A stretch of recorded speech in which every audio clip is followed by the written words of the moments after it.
Call the meeting to order.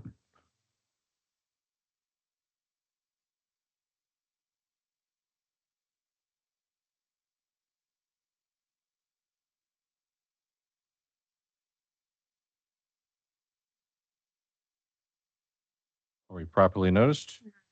It's posted according to law. Roll call. President Johnson. Here. Trustee Duda. Here. Trustee Harding. Here. Trustee Moody. Here. Trustee Nugent. Here. Trustee Seeger. Here. Trustee Wisniewski. Here. Okay, just make a quick administrative note. Our streaming device is not working this evening, but we are going to record this and post it later. So please make sure you use your microphones when talking. We'll start with citizen participation. Does anybody want to do citizen participation before I read this whole thing? Oh, go ahead, Larry.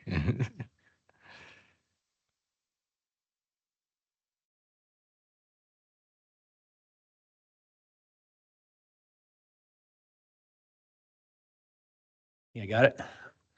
Hi, I'm Larry Chapman. Just wanted to come today to see if there's anything I could do to I guess, find a way to sit down and have a meeting to see if there's any way we could bring our business to East Troy. I know we've had, a pretty rocky start here to the relationship with the way things have gone. We were beyond thrilled when you guys approved our original deal back in December. But had reservations about having a good faith, negotiation with Brian Builders with the way it was written with 10 days to get an offer. And of course, we got a 2-page offer, lump sum, no specs. We hired a construction consultant, went through that, 24 pages of specs, got another price. We were a couple million apart. And at that point, we asked the village to release, which we did put in the original offer, and you guys couldn't get a release. And we've been back and forth and we just would like to just sit down and see if there's a way we could work this out. We really want to be in East Troy. I started my business here in 1990 in East Troy. My family's lived here for generations, and we just would love to be here. And we've got almost 100 jobs right now, and there'll probably be a lot more when we build a new location. We've got state-approved plans ready to roll. We've got a whole team built with civil, and all of our architects. Everything's ready to go. And we just would love to sit down with you guys and informally without attorneys and just see if we can work this out and see if there's a way forward. I guess I'm just imploring you to give me a meeting, so we can just sit down and try and hash things out and move forward. I'll need to do Of some course. consultations, but yeah, thank you. Yep. Thank you. Yeah, thanks, Larry. Anything else for citizen participation? Jeremy, can you hit the button for me? Thank you. All right. We will move on to consent agenda. One motion and a second will approve all the following items. Any item may be pulled from the list and voted on separately. Make a motion to approve the consent agenda as presented. I'll second it. All right. We have a motion and a second. Questions or discussion?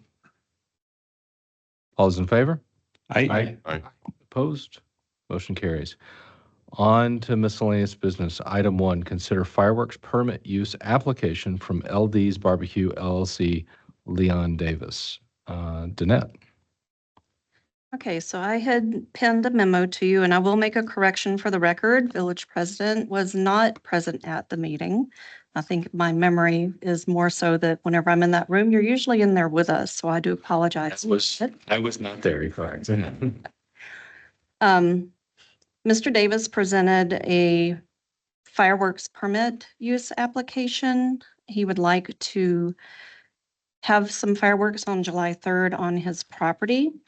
He did meet with myself, Eileen, Chief Swindrowski, and Chief DeGaro, and I would like to defer to Chief DeGaro's memo and the conversation that he would have had with the gentleman who's proposing the types of fireworks that would be used.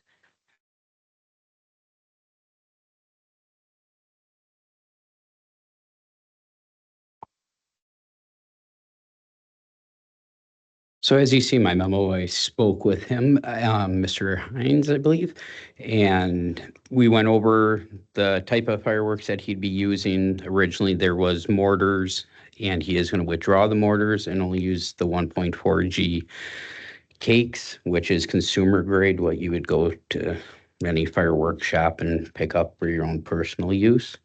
To also keep it within under that 50-foot height and where the location would be on the property, kind of towards the dog park here at the back of LD's property. It'd keep it down below that threshold where we had our concerns around the gas station locations and everything. The one thing that I do request is that we would have the authority to cancel that show if we have high winds that day or winds that aren't favorable blowing in a direction that we wouldn't like.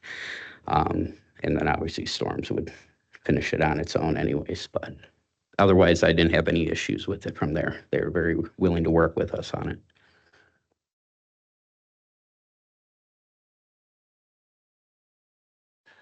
So just a question on risk. So if the conditions are perfect and they stay within, was it 50 feet? Yeah, 50 feet. What kind of risk do we have? For be- surrounding areas? Pretty minimal at Minimal? that point, yeah, especially with cakes. The mortars are the ones that go up way higher and gonna have more of that drift and burn down in them. One of the contingencies was that I did tell them they would need to get certificate of insurance if they were approved for this event, like we require for the East Troy Lions.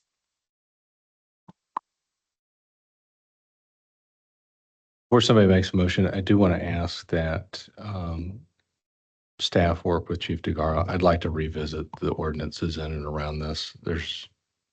I think we're cutting this one close. I think we need to revisit what that looks like.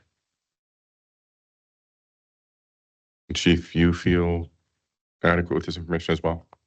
Yeah, my concern was obviously the two gas stations within close proximity. And then, so I kind of deferred to Chief DeGaro because he knows more about what types of fireworks and stuff that they'd be able to use.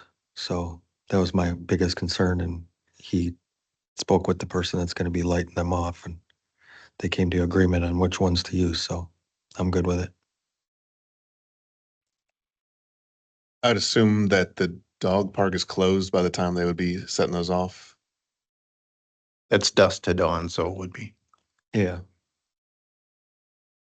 If there is anybody down there, we'll go down there and tell them this is going to be happening. So you might want to go home with your dogs because usually dogs don't like fireworks. So yeah, we'll give them a warning before they light them off.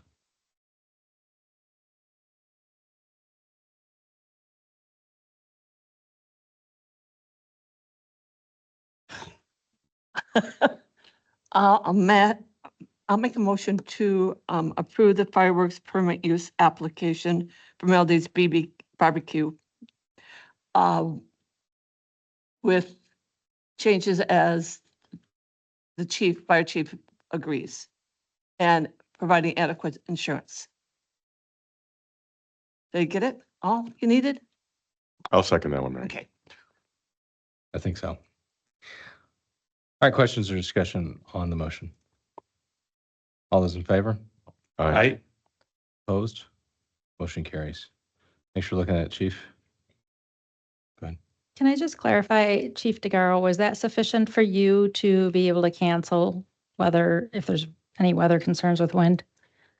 You feel comfortable with that approval? Yes. I Okay. do. All right.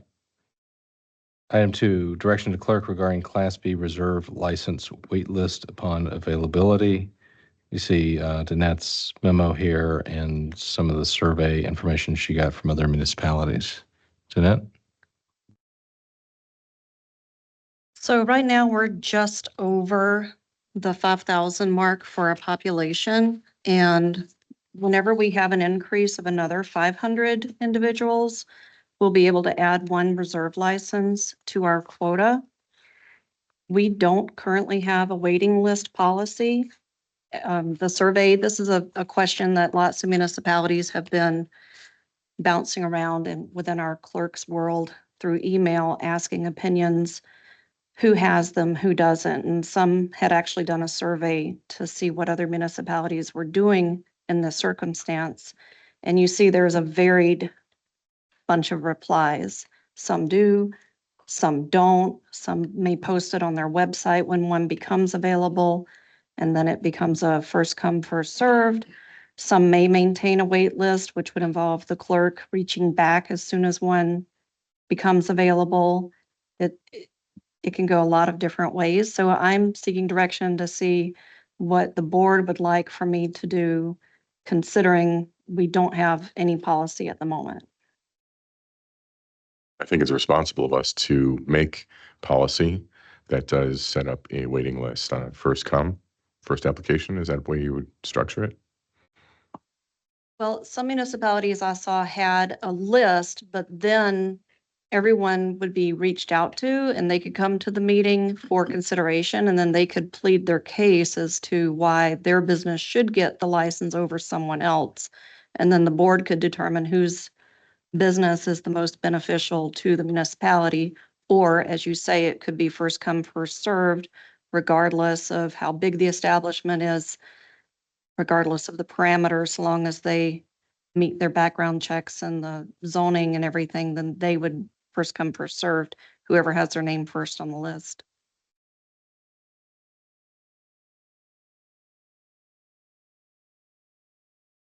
So my opinion on this, I think we don't have a list. I think once we have a license that comes up that, whoever wants to apply for that, and then I think we decide what's the best business for the community. So that's my thoughts.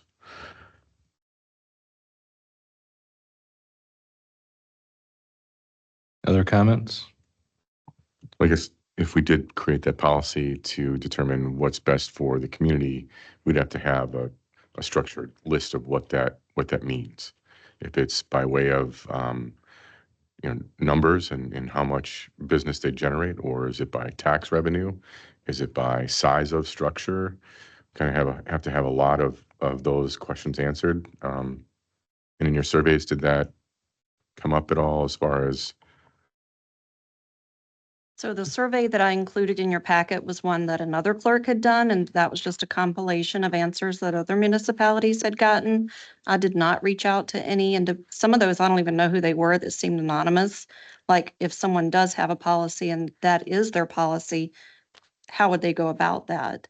My concern would be someone who's not even in our municipality yet, applying, saying, hey, I want that license when it becomes available, and they're not yet established, when we may have a already established business here who doesn't have a liquor license yet. What if they want to move up, so to speak? So that's could be problematic in that manner. But again, I really don't know what parameters to recommend because it could go a lot of different ways. Reading through the survey responses, it doesn't seem that there are any specific like criteria that are provided, but a lot of them tend to say, make an application to their council or to their board and basically what's your business case? I mean, we've done that for other activities as well, where we're not necessarily specifying criteria because we may not think of all the criteria that may be at play at a time. I think the real question here is the administrative overhead for you to maintain a list. And reading through some of these comments, I think, let's say we may get one here soon, but let's say it's another 5-10 years. Are you supposed to keep that list up to date? Are you supposed to every year reach out to people? Are you still interested? What if somebody else is interested and they, so I think that I worry a little bit about trying to maintain that list and the overhead for that. I agree with that there are benefits to having a list as in order. And I also agree, I like the benefits of what Joe was saying, just not have one and reach out to people. I also wonder if there's something in the middle where there's just a list of people who want to do it, but it's not in a first come, first serve. So just there's like excellent, so they're on there, they want to have it. So, and then you reach out to everyone when one becomes available and then they plead their case. Or sorry, I just lost my train of thought.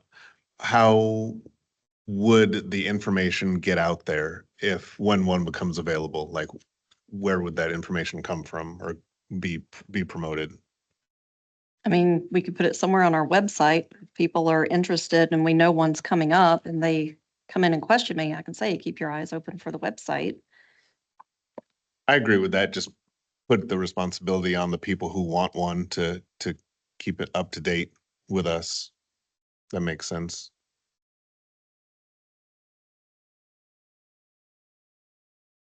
So what I'm hearing is put the onus on the person. When one becomes available, put it on a website or public announcement and see the response. Is that kind of where you were going? So I would define what official class notice that this would be under would be a class 1, 2, or 3. I think, yeah, if people we know of businesses, I think it's fine for you to keep that information. I'm just worried about, those are the only people. Like if we make a class 1 or class 2 notice, then they have the opportunity to apply, whether they're on their list or not. And then to Joe's point, then they plead their case and we make a selection. To clarify then for like class 1, class 2, you're saying you'd want us to publish it in the newspaper, probably in addition to putting on the website to give people an opportunity to apply, and then the village board can review the applicants. Okay. I'm trying to avoid the, oh, I didn't know, right? Type, or only the people on your list were given preferential treatment. That's what I'm trying to avoid.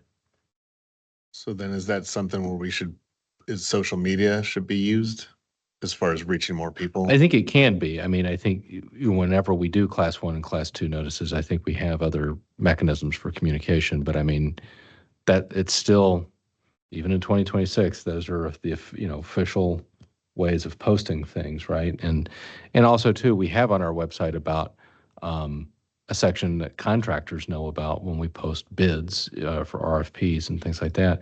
Then I think it's the same thing. We have that type of information posted there, and we continue to share it. So I think from this, what I would propose is that we write it up as a policy, put it on the next consent agenda, make sure you guys agree with what we've captured from what you've said.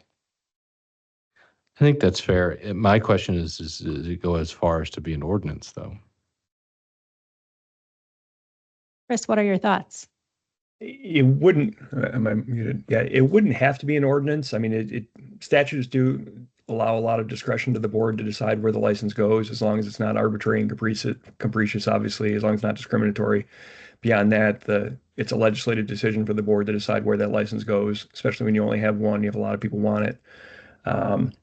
If you chose to, you certainly could put it in ordinance format, and then that takes a lot of the criticism potentially off the table because it's spelled out in the code and everybody knows what the rules are in advance. A policy to a certain extent would achieve that same result, but policies can be changed a little bit easier. So if the policy is something that the board likes, then reducing it to an ordinance might be a good idea. What's the timing on this? So once we reach a certain population, do we have to wait for January 1st, or is it just whenever we hit that population? How does that work? The way I understand it, it's once we hit the population. Right now, at the end of 2025, our population census was at 5,069. So once we hit that 5,500 mark, I believe. No, it doesn't go by increments of 500. It's 500 increments based on what our population was when this law went into effect. There's a spreadsheet on it, so you'll have to look at the spreadsheet for that number. We're actually closer than the 5,500. Yeah. Okay. Then I guess it's more urgent than what I initially thought. So I think let's do this. Let's have you bring back a policy. We'll kick the tires with it since we're close. We'll see how well that goes. If we like it and we want to enshrine that as an ordinance after that, then we can have that conversation. Does that sound good? All right. You have the direction you need? All right. Thank you. All right. Item 3, consider Transportation Alternatives Program TAP grant preliminary recommendation to fund construction only the East Troy to McWanago multi-use path. So Eileen, do you want to walk us through your memo here? Sure. So for our newest members, there's a long history of efforts related to this multi-use path. It goes back quite a few years from another group that was working on it. A couple of years back, we got a TAP grant. We received a TAP grant along with the town of East Troy and Village of McWanago to do a planning study for that multi-use trail.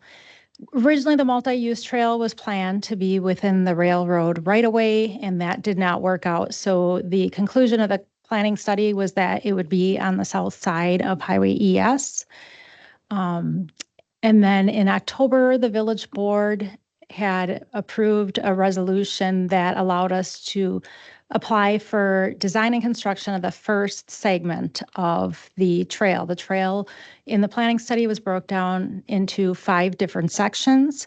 We had a MOU with the town of East Troy and the village of McWanago where we would share the costs split equally 3 ways, regardless of how much laid in each jurisdiction, because we all had equal interest in seeing the project happen. More recently, I was notified by WISDOT that they were going to recommend us for approval. However, they weren't able to approve the design portion of the funding, only the construction portion. And what that means is originally we anticipated, now everything's in 2025 numbers from when the planning study was done, but we anticipated each municipality would pay $73,200 for that first segment. The first segment ran from County G or Church Street through the property that's under remediation up to the intersection of 20 and ES. So it actually would run by our building on the opposite side of the street, which we did like the connectivity. We thought it was great, especially with the dog park here as well. But when they are not able to fund the design, that means that that cost for each municipality increases to $141,914. WISDOT gave me until May 29th to give them an answer about whether we want to proceed or not. I don't know the status of the other municipalities because they have not yet had meetings on this topic. Due to that and the fact that the property is still under remediation and not at a status where we can begin construction. When we applied, we thought it would be. There's been some recent setbacks on the property, and there's new DNR staff as well as a new consultant for the responsible party and environmental consultant. So we don't feel comfortable with that aspect because if we accept this from WISDOT, it's not going to look good that we're changing the termination point of this trail. It would provide a similar level of connectivity to Church Street by bringing it to South Street or Trent Street, but we're not comfortable with that. When I talked to WISDOT, they said that this lack of design funding is more unique to this cycle. It's not something that they're changing going forward. And if we decline the funding this cycle, it does not hurt our chances in any way of future opportunities to be awarded grants. So I guess I'm recommending that we not accept this grant, which is a hard recommendation because it is a big grant. I do not think the other municipalities are planning to move forward either. So I recommend we decline it, and then I want to talk to the board about whether or not there is still an interest in applying for the grant the next cycle. I agree. There's too many unknowns, too many things that could go badly for us. So it makes sense not to move ahead on it. That's my thought. I agree with the unknowns, with the rising costs, with the fact that they said it wouldn't hurt us for the next time. This makes sense to decline it now, especially even if the other municipalities weren't doing it. And we went ahead with ours. There's still, we were talking to Vicky about there's plenty of other Parks and Rec projects that could go well above this as far as our money you put into it. Refresh my memory. Why didn't the other 2 municipalities vote on it yet or talk about it? Because I just got the information on May 6th and received clarifications and then spent a lot of time crunching numbers as information was coming in and sending them spreadsheets and things. So Village of McGuanago meets this Wednesday. I don't think the town meets until after the deadline to notify. But if any one of us is not moving forward, we probably would not move forward unless the village wants to pay the entire design cost, which I would guess would not be the case. Yeah, it's too risky. If we don't have answers, can't move forward. Yeah, the town doesn't meet till June, and I have, my indications are that they're not financially prepared to fund this at this time. And after speaking with the administrator from McGuanago, I don't think it's likely that she's going to recommend moving forward either. Kind of disappointing that we can't do it. I know a lot of bike riders, a lot of people that would use that, and it would draw a lot of people into the village from other communities. So it is kind of disappointing that we can't do it. Yeah, I think the challenge with this project was back when it was originally presented. This was back during, I don't know, what was that? Maybe even, was it pre-COVID? I mean, there was a lot of was that bipartisan infrastructure legislation? There's, oh yeah, this was all going to cost each of the municipalities $200,000-$300,000, and we were going to get this trail the whole way, right? And that was, anticipated $2 million price tag. Let's call it 1.5, 1.6 in grants, and now this is pushing $4 and $5 million. So I think that's the other challenge here. As Eileen talked about, there's a lot of right-of-way purchase and issues that we also have to deal with, and all of that's in the town. So I think the question that I posed to Park and Rec long-term for them to help us understand as we go through capital budgeting for 2027, we always know trails are high priority in the surveys we do of residents. We're about to put in another trail, multi-use trail, and extend that down on 120. We're putting in the boardwalk and everything in the Honey Creek Nature Area. Is this the top thing for them? Or is it a playground at Mill Pond Park? Is it a playground elsewhere? Is it other refreshes, bathrooms? What are those things, right? And then when we look at this as I'll call it an unfunded thing that we're looking at, we also have other things, emergency services and the library that we've talked about as well. Where does something like this fit into that hierarchy? So I think I would agree in recommending declining this. And I think then as we go through the 27 budget, that'll give us some direction to give staff as to whether we're going to reapply in 2 years or not. Back when this was started, it was around 2012, 2014 that group did it. It was actually like an 80-20 split on that, where the state was picking up 80% of the cost. And back then there was a huge buy-in from 3 municipalities, and it was just the only hurdle that was to be had was the railroad. Obviously they've completely declined it, but yeah, I agree. There's just not enough information. There's too much of a cost at this point. Sorry that it hasn't happened, but it's kind of got to drop off the radar for a while. So I think we need to formally motion to decline it. I'll make a motion to decline the Transportation Alternative Program grant to fund construction for the multi-use path. I'll second. Questions or discussion on the motion? All those in favor? Aye. Opposed? Motion carries. Item 4, consider Belinsky request to abandon Oakmont Drive right away. Jason? So at the last meeting, we accepted the infrastructure for phase 3 of the Lake Bluff subdivision. And shortly after that, John Donovan emailed me with Belinsky asking if the village would be willing to abandon the future road reservation for the stub at the east end of Oakmont Drive. If you look at my drawing there in my memo, it shows it's the area between lots 42 and 43. It's set aside for a future road. And so Tim and I met and talked about it and didn't really see a downside to doing so. Belinsky's interested in doing this because currently the way it's laid out, they would have to follow corner lot setbacks for the dwellings that they want to build on those lots. And so there's a couple challenges with that currently in extending a road. Like currently, that parcel butts up to some private property. So Seminary Road is a town road. Actually, I'm not sure that it's even a town road. I think it's a private road. But then there's a strip of private property between village property, these lots, and the edge of that road. That the farm field to the north is a large flag lot, and I think at one point that was access out to St. Peter's Road.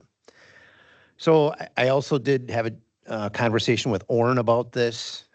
He didn't see any challenges. We felt that there's plenty of multiple access points to this subdivision. It's looped well in multiple locations. So we don't really see it as being an issue. It could be a maintenance issue for us down the road. Technically, we would have to be, we would be responsible for mowing this grass in this dedicated right of way. John, I don't know if you have anything you want to add? Couple of things. So we've got some buyers for lot 43, and we've designed a home, and with the setbacks on the corners, it pushes the house 25 feet off of the right of way towards the north. And we just felt, this is probably just cleaning up something that could have been done a long time ago. And if we would have all thought about it, we would have been in here earlier. For the possibility of Lake Bluff ever being extended, this road wouldn't be necessary because there's already 2 roads to the north that would extend to the 40 acres and would do a simple loop around with utilities and everything there on the plat. So, we're looking at the possibility of obviously then taking it over, and you guys wouldn't have to maintain it weekly or monthly either. I do not know, Jason, if there is water running through it. There is not. There's no not, okay. utilities in this easement. All right, so then we or don't this need it. reservation. Then we don't need an easement for anything. So it'll be pretty clear. Belinsky would be completely responsible for doing all the work, all the survey work, any amendment to a plat that would be needed, or abandoning or eliminating the land from the village and adding it. We would add it equally to both lot 42 and 43. So we did have a conversation with Chris about it as well, and he kind of laid out the path. There's got to be a resolution and a public hearing.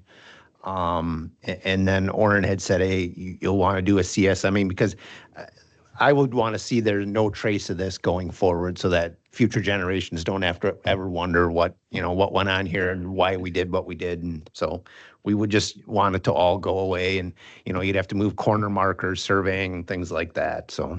Mm-hmm. Questions? Are you still looking for a motion from any of us at this point, or is it? I mean, I guess at this point, I'm just looking for direction. If the board is interested in this, I mean, we'll have to come back with a resolution. That would be the official, and again, there are some requirements for a public hearing. But I guess at this point, the question is this something we're willing to entertain? It's basically vacating a road. I know there's probably some village. I know I've done it before in some cities where you have to do a formal resolution to vacate the roadway. Yep. Basically paperwork and, people agreeing to it. I think this makes complete sense.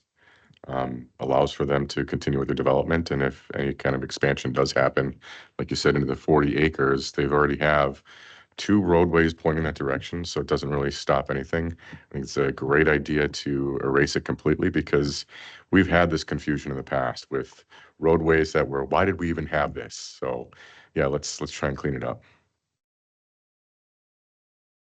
I think you've got consensus to bring it back. And I think just our requirement, and you already said this, John, is, Belinsky would pay for all the survey work and everything. Yeah, we'll take care of everything. Okay. Just a quick question. What about looks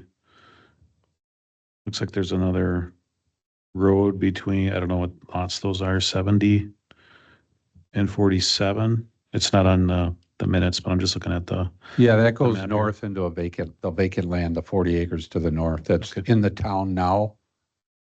Like, is it in the village? No, that's actually in the village Aren't you already, lucky, yes. There's 2 of them actually. So I don't know if we need to. Yeah, so that do in would, there. those, the street is already constructed, those stubs. That's the difference here is the one we're talking about. The street wasn't constructed with the most recent phase. The hope is that that next parcel then ends up developing into another residential development. All right, Okay, I think we're good. Thanks, Thank John. you. Appreciate it.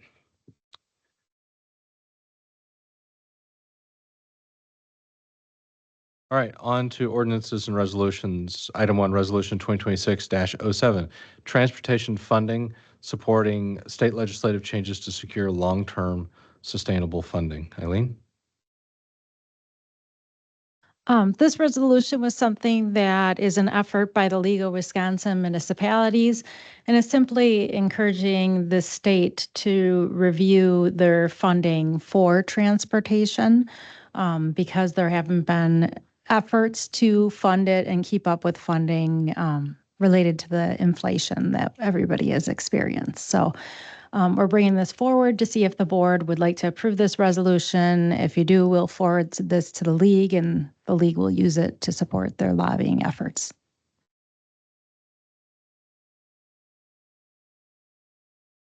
Make a motion to approve Resolution 2026-07, the transportation fund aid supporting state legislative changes to secure long-term and sustainable funding. I'll second that. Questions or discussion on the resolution? All's in favor?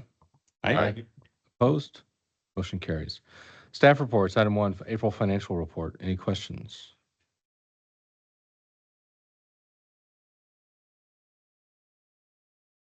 I'm going to skip Jason for just a second. Item 3, municipal court for April. Any questions?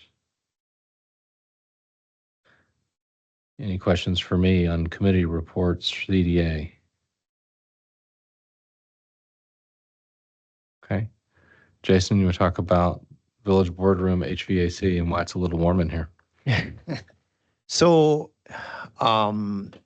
the air conditioning unit for the air handler that controls the climate in this room has failed. A couple of years ago, as you all know, we did a lobby remodel, and we did a substantial amount of HVAC work in this building with that project. However, at the time we evaluated, Excel had their HVAC staff evaluate the air conditioning for this room and said, you can get some more life out of that because that was actually newer. We had installed that when we bought the building, so it was substantially newer than everything else. Well, unfortunately, we only got a couple more years out of it, and it has now failed. It was working last fall, and then in spring, we had our contractor come in to do the PMs, and they went to test it, and there was no refrigerant left in it because the coil outside had failed. And it is the older R22 refrigerant, so it's not repairable. So we need to replace the unit. So we're currently working on getting some quotes together. We've got one so far, and we'll have a second one. And Tom will be presenting this at the next meeting. I will be gone, but I just wanted you to have a heads up. That's kind of the backstory on it. So we'll be making a recommendation at the next meeting to be able to hopefully move forward with getting something ordered. It's a quick question for you. I happened to be here yesterday with Matt. We walked around, looked at the units. There's more than one unit that's old, and maybe should be looked at as well. But beyond that, there are a lot of condenser units around the perimeter of this building, well over 10 that are brand new. Is there anybody that has talked to an engineer about configuring it to accommodate the entire building, what we have in new equipment?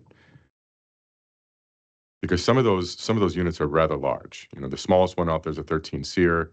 They go much larger than that. They should be able to accommodate more than probably the rooms that they are working with it right now. Yep. And so that's why you are feeling some climate, some controlled climate in here is because that's why all the doors are open, is because the surrounding units have taken over. We did downsize the units when we replaced them. If you remember, part of the problem with this building, we had a lot of humidity issues. And what we learned in the design of the previous project was the units were so oversized that they didn't run long enough. They would cool, but they didn't run long enough to remove the humidity out of the air. So we've actually downsized once already, but it all comes down to zones is what it comes down to. And the unit, the air conditioner that is now down is what serves this room and then the public restrooms in the back hallway. So that's why there's so many units out there, because there's so many zones. And I don't know if that answers your question, but It does, but I think you can still combine some of the zones. If we're opening up this doorway because that one right there is a different zone, well, maybe that zone could feed this other area and we wouldn't have to replace another unit, but simply just transfer that Freon to run through those other lines and create that zone as this area as well. I'm not sure it's as simple as that. I mean, and again, you're talking about, there's areas here that we're not utilizing in the same manner as this room would get utilized, right? These offices aren't being utilized, so you're going to keep them at a different climate than you would this room. So I feel like that would be going back to the drawing board, and I don't know if that's worth, if that's worth it at this point.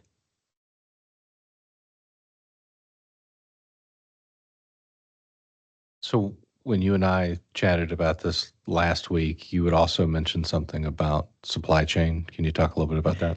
Yeah, so the first contractor that we met with and looked at, he's talking about some extended delivery dates. Now, the second one that we went with today didn't feel that was as big of an issue. So I'm not sure if it's just one specific supplier that's having that issue, but we'll find out when we see that second quote. So I guess I felt a little better after having a chat with the second contractor today. But again, what that means, I don't know. Because you and I talked about bringing in like some temporary cooling to keep the humidity down. I don't know if you've got any quotes or costs on that. I have not. So actually, he looked at it with us today when he was here, the second contractor, and he suggested we do exactly what we've done here and open up doors and just try to utilize the existing units we have. And actually, today is a pretty relatively warm and humid day, so I feel good about how it does feel in here right now. I mean, I think it could be worse. I was expecting it to be a little worse. But yes, I know Sunbelt does rent some portable units, so that may be something we may need to bring in addition. Yeah, I just think that if we could get those numbers there, that if there's going to be a supply chain issue, that we can get that authorization for you, and that's not like a second thing that's going to come back. All right, other questions for Jason on this? Okay, if no other questions there, I will move that we go to closed session under Wisconsin Statute 1985 1E, deliberating or negotiating the purchasing of public properties, the investing of public funds, or conducting other specified public business whenever competitive or bargaining reasons require a closed session pertaining to the possible acquisition of certain new sewer easements. Second. Roll call vote, please. Preston Johnson. Yes. Trustee Harding. Here. Trustee Duda. Here. Trustee Moody. Yes. Trustee Nugent. Yes. Trustee Seeger. Yes. Trustee Wisniewski. Yes. Good night,